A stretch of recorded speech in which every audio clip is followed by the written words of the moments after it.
we have a motherboard that's so extraordinary that the only reason that we can feel we're stupid is because that's a social conditioning thing. How many people here think they're really stupid?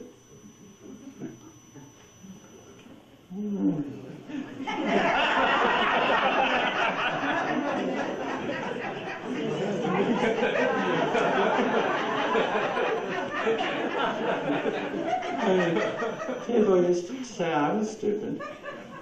If enough people tell you you're stupid, you get an imprint of that. And into your reality box that imprint goes. It sinks into the subconscious. And that's always there. And you probably don't feel like you're stupid as long as you're doing relatively well in whatever you're doing. But when that doesn't work out, then you feel stupid. Or deprived. Or some of these other words that psychologists like to use. But everyone sitting in here has come here because they have activated certain awarenesses in things beyond Earth. And that's a special level of awareness. Did you know that? How many here people think that they somehow belong out there? See? You bet. What about some instances of deja vu? Oh, I don't know. I'm just curious. That's not my field. Yes, sir.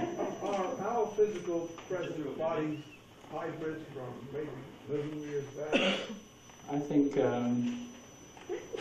doesn't Sitchin say it's probably 9,000 years? Further than that. No. Some of it, It's after. they had traces of footprints and so on that Right, dated I a know. million, 2 million years ago. Well, that's probably not us.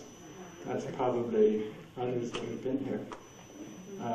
Yeah, well, you know, we have a history which is buried, you know, and you're talking about archaeology, hidden archaeology. Yeah, the book. I've read that. And one of the authors came and visited me. We spent a lot of time to each other. Okay, how am I doing for time? Sure. 10 minutes? You in the shirt? Yeah. I can't hear you. How do you prove what you're saying about the moon and Mars? There's no way to prove it yet. Well, I'm only saying what I experienced, and I don't claim that it's real. You know, my mind could be just as messed up as practically anyone's, you know. And a lot of people say things they can't prove, right? So I'm unable to answer your question.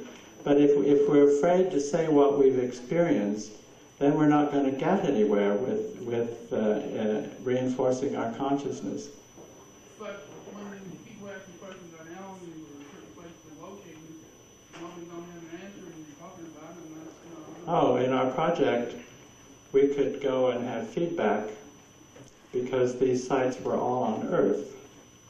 And in some cases, the government spent a lot of money finding the feedback. And if we hadn't strutted our stuff within the first 3 years of our project, we would have never had ongoing funding for the next 16 years, for instance. So somebody somewhere was finding feedback, and if you want to call it proof, you're welcome to do that. But with regard to the moon, there's no way to prove it. Yes, sir? You tell everyone to buy your book, Penetration. It's excellent. You better hurry because it's going out of print. And I think there are 58 copies left. 57, will you? Huh? You got any copies with you? No. I don't drag my books along. I'm too old to do that. I'm a Virgo, special. Yeah, you're a Virgo, yeah, I know. Who raised their hand there? Yes, sir. You? Oh. No. I'll get it to you. Oh, okay. I heard a story about a possible 1980, a possible down the military rescuing ETs, like a down pilot situation that happened throughout the year, for various parts of the United States.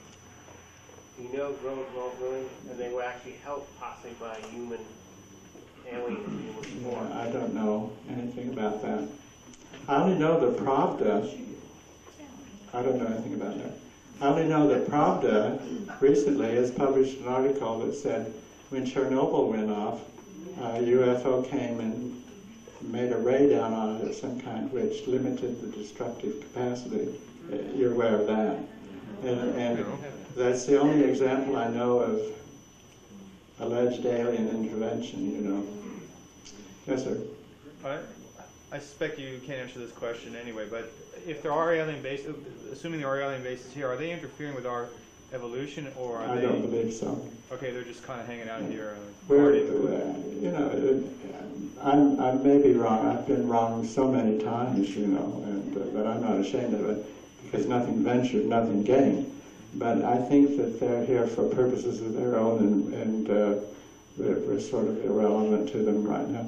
But they wouldn't want a meltdown to go through the center of the Earth, which Chernobyl would have done. Yeah. 1,000 miles to the center of the Earth. Yeah, What? once you start this down. Well, what if there's a big ET base somewhere around there? Oh, and that's right directly underneath. You know, these ETs aren't stupid. They would say, well, we better intervene, you know, even though the Captain Kirk says,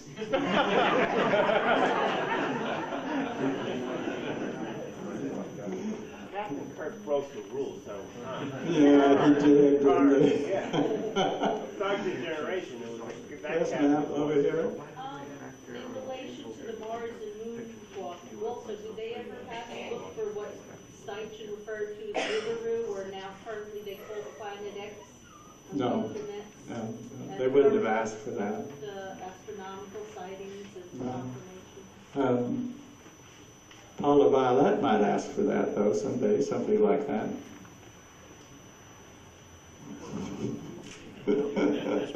Maybe.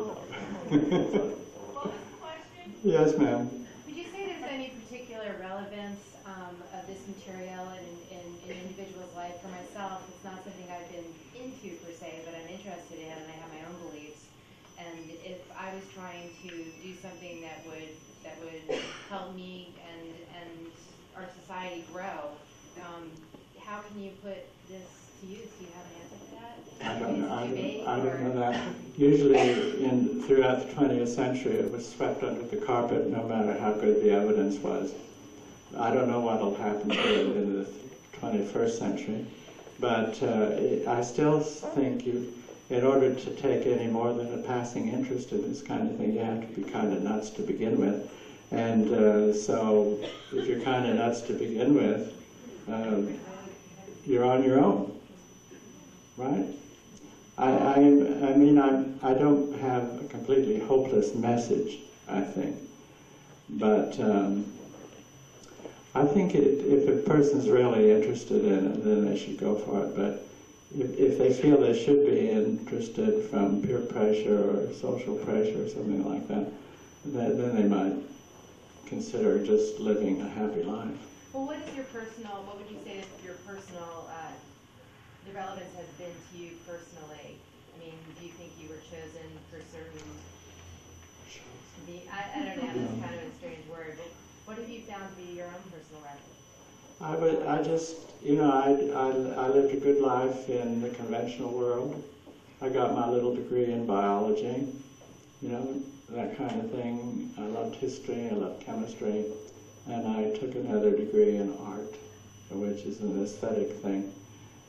But all behind this was still what I experienced as a child in rather vivid ways. And you know, you can get bored with conventional life. Has anybody become bored with conventional life? And so then you take something, an elective as a hobby, and that brings a thrill that might be otherwise missing, and that's good. Yes, sir. You didn't get any impressions from crop circles. Did you do anything with cattle mutilations? Oh, I can't even live with dead human bodies, much less these poor things, you know. Thank you all. You've been a wonderful audience.